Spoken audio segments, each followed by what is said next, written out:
ও বউ, কি? হ্যাঁ। একটা কথা কব। হ্যাঁ, কি বলবা বলো।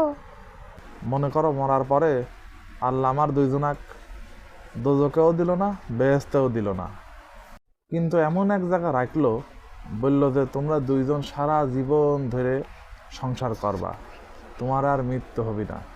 তুমি কি আমার সাথে সংসার করতে রাজি হবা না? আমি তোমার সাথে, আমি রাজি। আমি তোমার সাথে সারা জীবন সংসার করতে রাজি। কিন্তু একটা শর্ত আছে। আবার কি শর্ত? শর্তটা হচ্ছে পাশের ঘরে আমার মা থাকবি। কি গো, পড়ে গেলে কে? আমি তো এমনি মজা নিলাম।